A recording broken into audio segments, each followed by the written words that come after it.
Arkham Knight takes place 1 year after the events of Arkham City. The city is much quieter, crime has reduced to almost zero, and Batman is at the very peak of his powers. But the supervillains haven't been quiet, they've been working behind the scene and plotting their big revenge. And they've realised that they have no chance of owning and taking over Gotham while Batman is still around. And with Joker gone, with Joker being dead following the end of Arkham City, all the supervillains have decided to work together to get rid of their one nemesis, the Batman. And the game takes place on this one night where the supervillains work together and wage war on Gotham. They all have their own agenda, they all have their history with Batman. That's the great thing about the previous two games. We've established these conflicts and now we're allowing them to play out. Yeah, each villain has their own reason, their own kind of methodology for taking down Batman. They all have the same end goal, but their ways of achieving it are unique to their characters. It's not a truly unified alliance. There's definitely some grey area in there. Yeah, so Gotham's kind of interesting, I think, because it's sort of regenerating, it's rejuvenated, because following the events of Arkham City,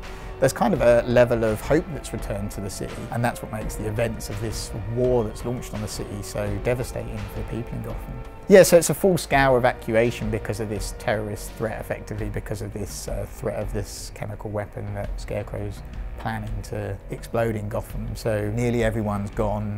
There are obviously police there, but they're massively outnumbered by the gangs. I guess it makes it nice and clear for the player as to their objective. And it's also important that you always feel like Batman, you know, that we don't want you driving around and smashing into like a family of four driving around in their sedan. The big promise of the game is that you feel like Batman, that you should, you know, be the Batman. So for us, we want to make sure that the setup of the game allows the player to do that in the best possible way.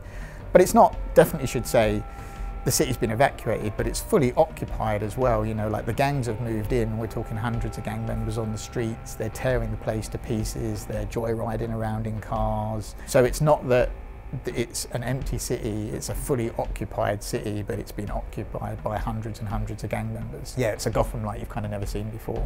One thing we really wanted to respect was the events of Arkham City, so we didn't want to kind of kill Joker at the end and then say, oh, that was a cheap shot, you know, but like, let here he's not really dead, bring him back. He is dead, dead, yes.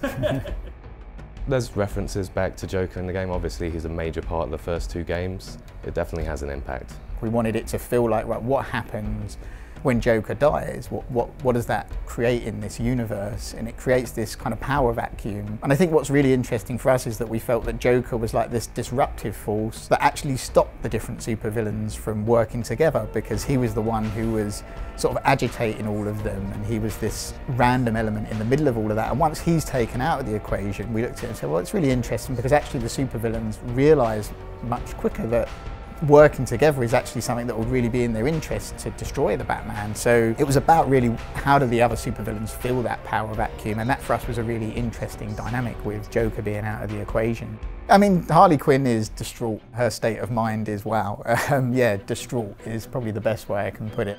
You know, she's seeking revenge very specifically on Batman, who she thinks killed Joker. A lot of people think in the kind of Arkhamverse and the universe are not quite sure what happened in the Monarch Theatre at the end, and there's lots of rumours about whether Batman actually killed Joker or not. Yeah, so she's definitely sworn revenge on Batman. What about talking about Harley Quinn's pregnancy? It's weird that you would kind of plant those seeds in City and then just say, nope, that didn't happen, or it doesn't matter. Yeah, it was an idea we were sort of toying with, you know, like what does it mean to her? And it actually was something that was always a phantom pregnancy, that she never really was pregnant, that she wanted to be pregnant so much that sometimes can happen, that you get a positive reaction even though you're not. And that was always kind of the story, and I guess we were sort of surprised that people picked up on it quite as much as they did. Even when we first put it in there, she wasn't really pregnant, and then we sort of had to sort of, all right, hang on, we don't want it to get out of control, we want to make it clear that she's not actually pregnant. So that was how we kind of closed that off a little bit in the DLC.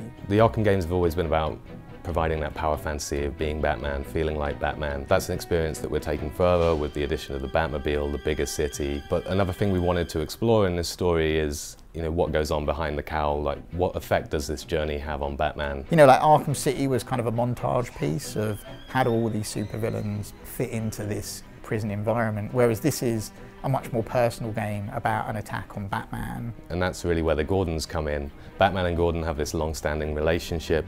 Batman and Oracle Also, and this is something that will test Batman over the course of the story, how this relationship works, the secrecy involved, the friendships that will be challenged. What impact does that have on Batman's psyche? And how can we create a more emotional and personal story in Arkham Knight? Can you tell us as much as you can about Arkham Knight, the character? Yes, I can tell you his name is the Arkham Knight. Okay.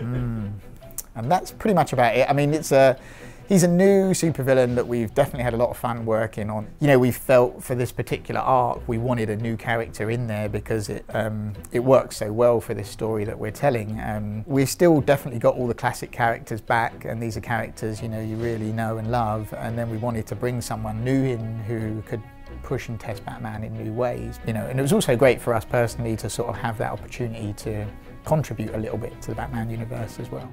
So is it fair to say that the game is named after that character then?